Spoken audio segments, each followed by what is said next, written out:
There were 11 houses on the King's Road that night, and every single one of them was dark.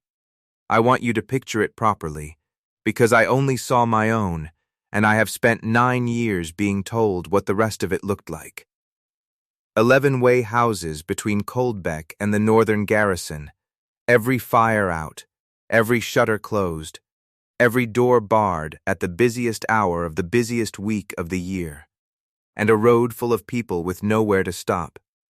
I was standing in my own common room with the hearth cold and my hands shaking, and there was a courier hammering on my door. A Crown courier, on Crown business, which under my license I am required to feed and warm and house at any hour, without exception, on pain of forfeit. I knew exactly what I was doing. I had talked 10 other people into doing it with me. 3 of them were going to lose everything for it, and I already suspected which 3. I did not open the door. 14 weeks earlier, I had told a hooded stranger he did not want the mutton, without looking up, and every person in my building had stopped moving at once. My name is Bess, and I kept the Way House at Coldbeck, which sits at the 3rd milestone on the King's Road where the northern track comes in, and which my mother kept before me and her mother before that. I was 35 that autumn, widowed at 26, no children, 11 years running that house on my own, and I had the reputation you would expect of a woman in that position, which is that I was sharp. I have never argued with it. You cannot run a common room full of drovers and soldiers at 2 in the morning by being sweet, and anybody who tells you otherwise has never done it. Now, the license, because none of this makes sense without it. Every way house on a King's Road is licensed. That is not a formality, it is the whole architecture of a road. In exchange for the license, you are required to keep a fire, keep beds, and serve any traveler at any hour, and you are required to provision through the Crown's contracted victualler, at the contract price, and to serve what he sends you. That last part is the one that matters. You do not choose your supplier. You cannot buy your own meat and serve it to a paying traveler on a licensed road. If you do, you lose the license, and if you lose the license, the house is not a way house anymore, it is a building. The contract for the northern road belonged to a man called Rennick, who I never once laid eyes on in 11 years, and the stock was bad. I want to be careful here, because bad makes it sound like a matter of taste. It was not. Barrels of salt mutton that had turned before they left the coast, flour with the weevil sieved off the top, and the rest sold on. Ale cut with something that was not water and did not taste like anything I could name. Not every delivery. That is the cleverness of it, and the reason it went on for years. About 1 barrel in 4, and never the same thing twice, and always with a perfectly good explanation available. A wet season, a long haul, a bad batch from the coast. So every keeper on that road learned to do the same thing, which was to open a barrel, smell it, and then quietly steer people away from whatever was in it. That is the whole of what I did for 11 years. That is the entire skill this story turns on. A drover would come in and ask for the mutton, and I would say, without looking up from the tap, "You don't want that. Have the barley and bacon." And he would have the barley and bacon, and he would go on up the road, and nobody would be ill. I did it about 9 times a day. I had not thought about it as a decision since I was 28. I did think about Wick. Wick was my stable lad, 11 years old, from the cottages at the bottom of Coldbeck, the sort of boy who could not be still, and could not be quiet, and could not be spared. He ate what the house ate, because that is what you do with a boy who works for you. He died in the winter of the 9th year. 4 days, and a physician from the market town who took my money and told me it was a fever going about, and it went in the parish book as winter fever, and his mother has that in her house on a piece of paper to this day. It was not a fever. I opened the barrel it came out of 2 days after we buried him, and I knew.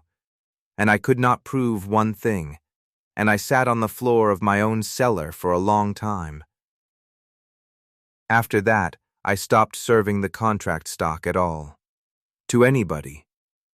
I bought clean meat out of my own pocket at my own risk, illegally, from Maud at the Coldbeck Arms, who had good stock and always had, and who let me have it at a price I could just about carry.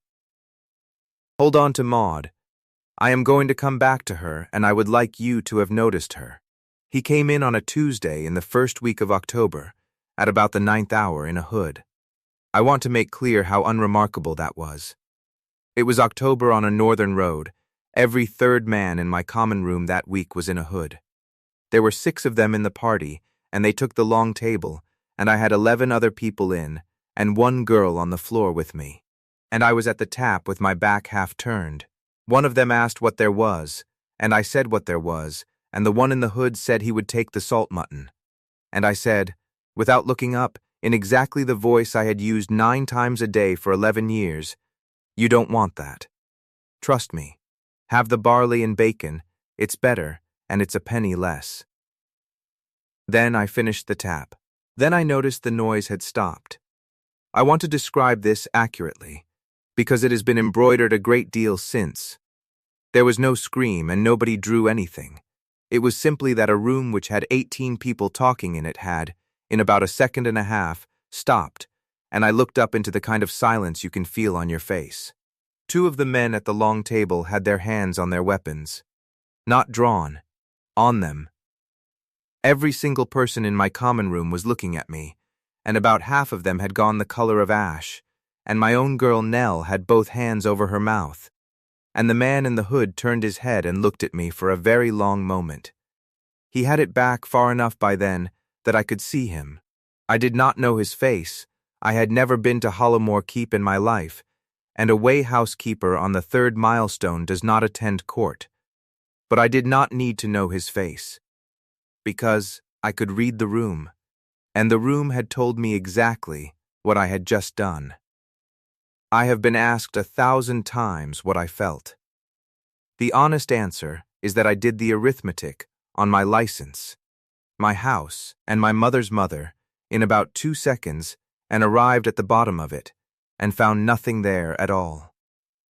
And King Greyward of Hollamore said, "Fine, that is all." 1 word. He pushed the hood the rest of the way back and said, "Fine, the barley and bacon," and turned back to his men and carried on with the conversation he had been having. The room took about 4 minutes to remember how to talk. I served 6 barley and bacon, and I did not drop one of them, which I still count among the great achievements of my life, and I went into my own kitchen afterward and sat down on a sack of turnips for rather a while. Falk came in to find me. That was the first time I met him. The king's second, a big gray man with a face like a closed gate. And he stood in my kitchen doorway and said, "Do you know what you did out there?" "Yes, I'm sorry. I wasn't looking. I've said it 9 times a day for 11 years and it comes out on its own. I did not say it to be answered." Falk came in and shut the door. In 9 years, I have never once heard anybody tell that man he was wrong about anything. And you did it before you looked at him. About mutton. And he said fine. He rubbed his face. I have served him since he was 22. I need you to understand that I do not know what I have just watched. They stayed the night. They were gone at dawn. He came back 11 days later. Alone that time, or as alone as that man ever is, which means Falk and 2 others at a different table pretending very hard to be drovers. In the hood again, at the 9th hour, at the same corner. He ordered the mutton. I looked at him for a moment. He looked back with an expression of complete and entirely transparent innocence. "You don't want that," I said. "Why not?" And that was the first real conversation I ever had with the King of Hollamore, a quarter of an hour at the end of a long table about what happens to salt mutton in a wet season, and how you can tell by the smell at the bung before you ever get the lid off, and what 1 barrel in 4 means over 11 years. He asked questions like a man who had never been told anything in his life. I do not mean stupid ones. I mean that he asked the second question, and then the third, and every keeper reading this will know exactly what I mean, because nobody ever asks the third question. He came back every 11 days that autumn. I did not know who he was for the first 3 visits. That is the part people find impossible, and it is entirely simple. Nobody told me. The room had frozen because the room knew, but nobody in Coldbeck was going to walk up to Bess at the tap and say that was the king. Because what would be the point? And because in a village that size everyone assumes somebody else has already done it. Nell told me in the end, in the kitchen, in November, in the tone of a girl who has just realized something appalling. Bess, you know the tall one. In the hood. What about him? He's the king. I put down the pot I was holding, and I said, he's the what? And Nell burst into tears, and that is how I found out. And then he came in 11 days later, and I served him barley and bacon, and said nothing at all about it for 3 visits, which I gather nearly killed him. What I want to say about that autumn is that it was the best I had had in 9 years, and I did not work that out until much later. He was extremely bad company to begin with. He did not know how to be in a room where nothing was expected of him. But he learned, and by the 4th visit, he had stopped sitting at the head of the long table and started sitting at the end of the bar where I could talk to him while I worked. And by the 6th, he was arguing with me about the road. That was the thing. He argued. Nobody argues with a wayhouse keeper. They complain at you, which is not the same. He would tell me how the northern road was provisioned, and I would tell him he was wrong and why, and he would go away for 11 days and come back with a better version, and eventually, around the 8th visit, with a question I could not answer. Why do you all steer people off it? He said, instead of refusing it. Because we can't refuse it. It's the license. Then why has nobody said so? And I said, to who? And watched the king of Hollowmore have a very unpleasant thought about his own road. His wolf turned up in the 9th week. In my yard, at dawn, an animal the size of a cart horse, sitting outside my kitchen door with an expression of enormous entitlement. Nell would not come out for 2 days. My cook gave notice, and then took it back when the wolf caught 3 rats in an afternoon. I put him on the stable. We had been losing feed. That is not what he is for, Grayward said, appalled, on the next visit. He's very good at it. He is the war wolf of Hollowmore. He has been at the northern line. He stopped, because the animal in question was at that moment lying across my kitchen doorway being fed bacon rind by an 11-year-old girl from the cottages. I have no control over this whatsoever, do I? None at all, I said. Have the barley. I did not know yet where Maud's clean stock came from, or what it had been buying for 30 years. If you want to find out what 11 dark houses on a king's road cost the people who agreed to it, and what a woman does when she works out that the kindest person she knows has been the mechanism the whole time, stay with me. What I found out in November is the thing I have never entirely got over. I found it out because he asked the 3rd question. That is genuinely how. He asked me, in November, where I got my clean meat, because he had worked out by then that I was buying outside the contract, and that I was risking my license every single day to do it. I said Maud at the Arms, and that she had good stock, and that she had never once in 30 years had a bad barrel. And Grayward said, why not? I opened my mouth to answer him, and found that I did not have one. 30 years. 11 houses on that road, every one of them opening 1 bad barrel in 4, and the biggest house on the road, the one that took 4 times the delivery of anybody, had never had a bad barrel in 30 years, and I had been saying that admiringly since I was 19 years old. I had said it as praise. Maud has a nose for it. Maud knows how to talk to a carrier. Something in me went very still and very clear. I did not go to Grayward with it. I want that on the record, because it would have been the easy thing and because it would have been the wrong thing. I went to Maud. 35 years I had known that woman. She taught me to bank a fire when I was 9. She sat with me for 2 nights when my husband died. 11 years of selling me clean meat at a price I could just about carry, and telling me not to be daft when I thought I could not, and letting me pay late 4 winters running. She did not deny it for even a moment. I think she had been waiting 11 years for somebody to come and stand in her kitchen and ask. "Rennick gives me clean stock," Maud said. "All of it. Has done since your mother's time. And in exchange, I keep this road quiet." Quiet how? By being the one everybody comes to. She said it without any heat at all, which was the worst part. Bess, every keeper on this road who has ever thought about making trouble has come to me first, because I am the biggest house, and I have been here longest, and I have talked every single one of them out of it for 30 years. Not with threats, with sense. I tell them what a forfeit looks like. I tell them about the ones who tried it in the year 11, and then I sell them good meat at a fair price so they can sleep at night, and they go home feeling looked after, and nothing ever happens. You sold me the meat that let me keep quiet. I sold you the meat that let you keep your house, Maud said. Both those things are true. I have never once decided which one I was doing, and then she said the thing I have never been able to put down. You want to know the worst of it? I have never lied to a single one of you, not once in 30 years. Everything I ever told you about a forfeit was true. That is why it worked. I asked her about Wick. She did not answer for a long time.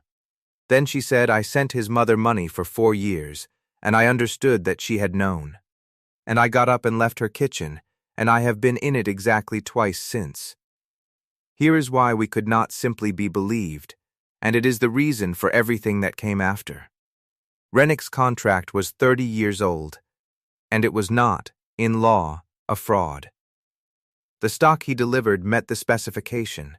The specification was written in the year the contract was signed, and it did not say sound. It said quantities and prices.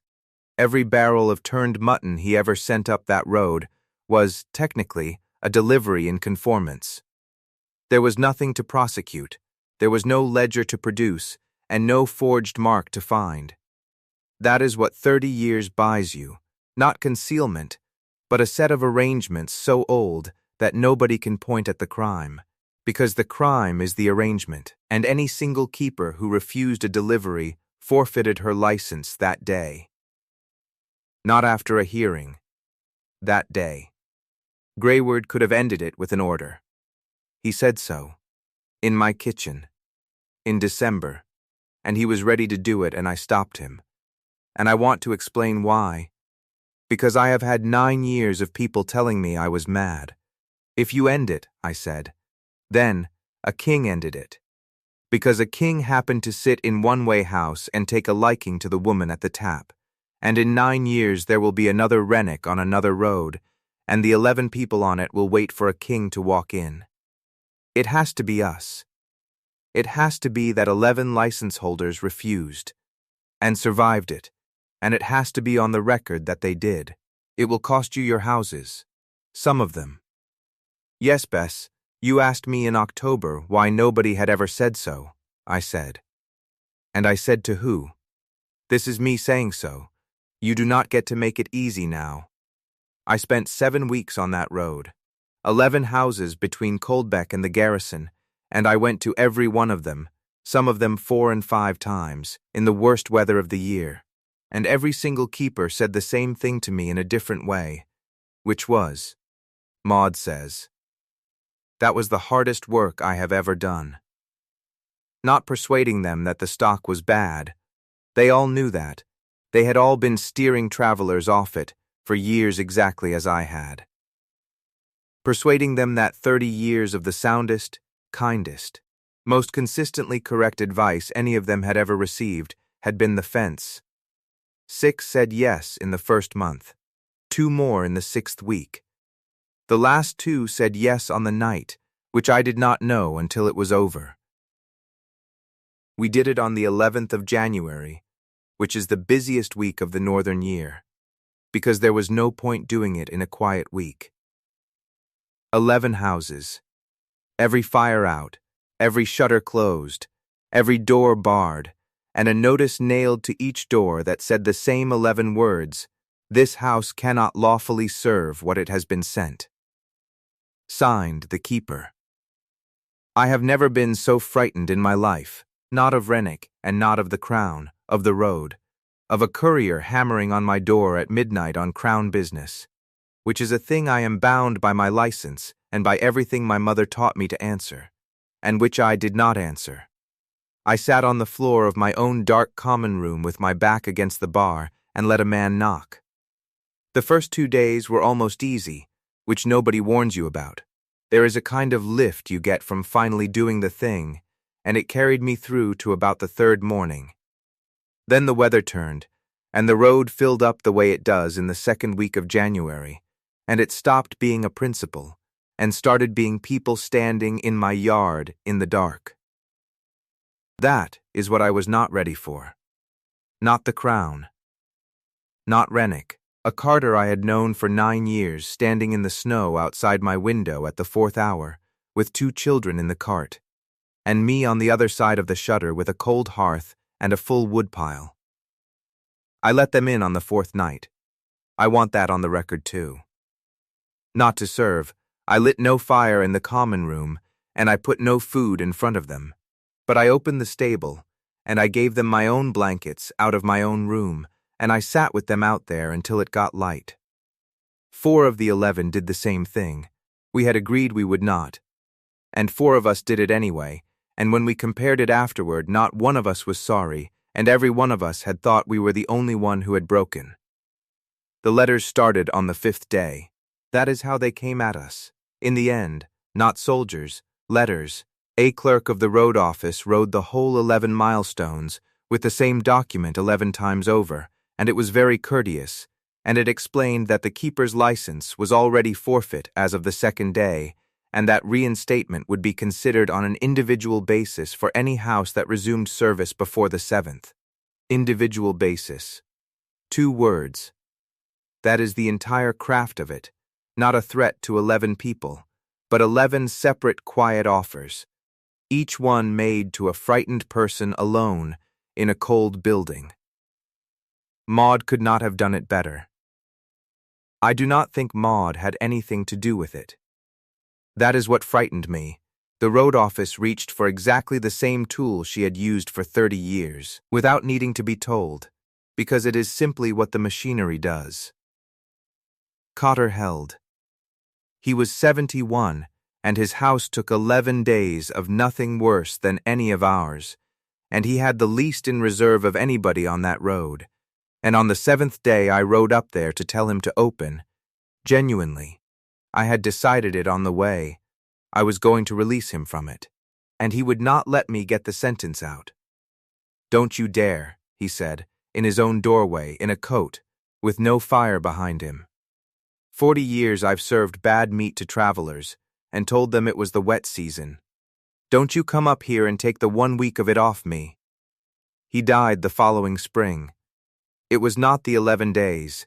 He was 72, and his heart went in his own kitchen in April. Everyone tells me that. His daughter told me that, twice, kindly, at the burial, and I have never once been able to make the arithmetic come out the way she wanted it to. We held it 11 days. It broke on the 11th, because it had to. The garrison ran short, and that was never something any of us were willing to carry, and we had agreed at the start that the garrison was the limit. We opened on the 12th with the fires lit and no contract stock in any of our kitchens, and by then every license on that road was already forfeit, and had been since the 2nd day. And it was on the record. That is what we bought. 11 licensed keepers, in writing, on their own doors, refusing in the same week, for the same stated reason, and a Crown that had to answer it in public rather than settle it quietly with one woman in one kitchen. Rennick's contract was voided in the spring, on the grounds that a victualling contract that does not require sound goods is not a victualling contract. The specification was rewritten. It is 4 pages now instead of 1, and it has the word sound in it 11 times, and a keeper's right of refusal on the 2nd page, and any keeper on any King's Road may now refuse a delivery on her own judgment and be heard within 9 days. That is called the keeper's refusal, and it is in the license of every weighhouse in the north, and it does not have my name on it anywhere, which was deliberate and which was mine. Now the cost, because I will not tell this without it. 3 houses did not come back, Alder at the 7th milestone, and the Fenwicks at the 9th, and old Cotter, who was 71 and had kept that house for 40 years, and did not have 11 days of nothing in him. Their licenses were restored in the spring with everyone else's. It did not matter. 11 days of no custom in January is 11 days of no custom in January, and they were the 3 smallest houses on that road, and I knew they were the 3 smallest houses when I asked them. I have never once told myself I did not know. Cotter died the following year. The Fenwicks went to their daughter in the south. Alder's house is still standing, and is not a weighhouse, and I go past it 4 times a year. I kept mine. That is the part that sits worst. I asked 10 people to jump off a wall with me, and I am the one who landed on my feet. And the arithmetic of who did and who did not was decided entirely by how much each of us had in reserve in January, which is to say by how well off we already were. Maud kept hers too, for about 2 years, and then sold it and went to her sister. She was never charged with anything. There was nothing to charge her with. She had told 11 people the truth for 30 years, and taken a delivery she was entitled to take.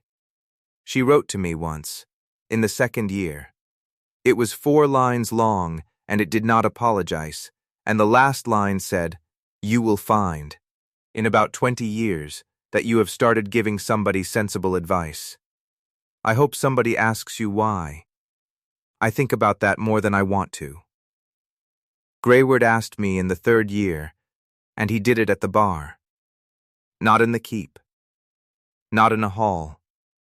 At the end of my own bar at the 9th hour on an ordinary Tuesday with 11 people in the room, because he had worked out by then, and I did not have to tell him that a woman who has just spent 3 years being called the King's Tavern Woman on the Northern Road does not need a public gesture.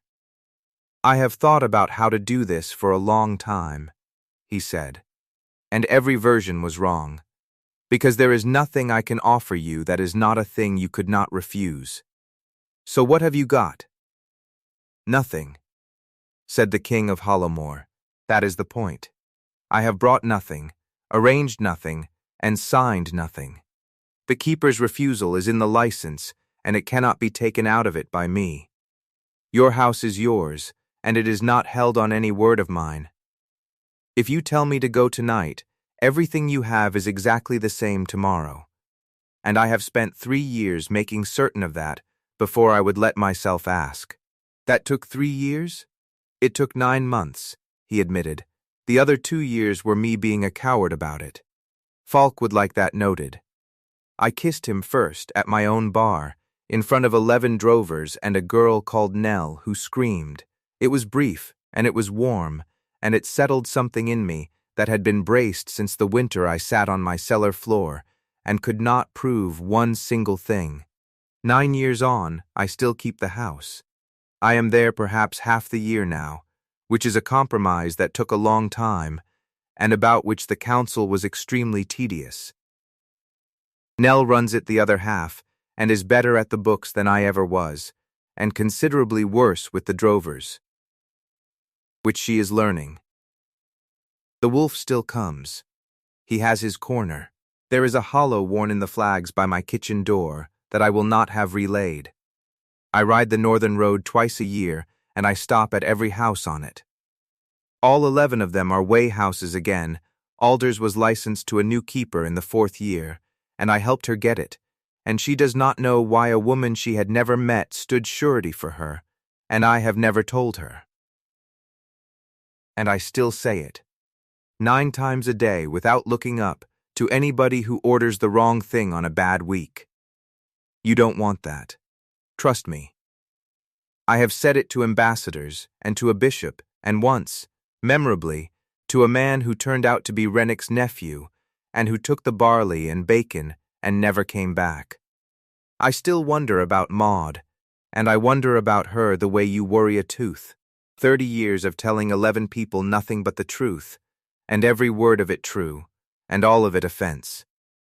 She was not lying to us. That is what I cannot get round. She had simply worked out, long before any of us, that if you tell frightened people accurate things about the cost of resisting, you never have to threaten anybody at all. Tell me in the comments whether you think she knew what she was. I have had 9 years and I still cannot decide, and I would genuinely like to know what other people hear in that letter. Comment the barley if you want to hear about the first time Grayward tried to work a Tuesday night behind my bar and what it did to the drovers. And if you want more nights like this one, a king who had never once been given information nobody wanted anything for. A woman who said the same 8 words 9 times a day for 11 years without knowing they were resistance. And 11 dark houses on a road in January. Stay close. There is more of Hollowmore left to tell. Where are you listening from tonight? I would love to know.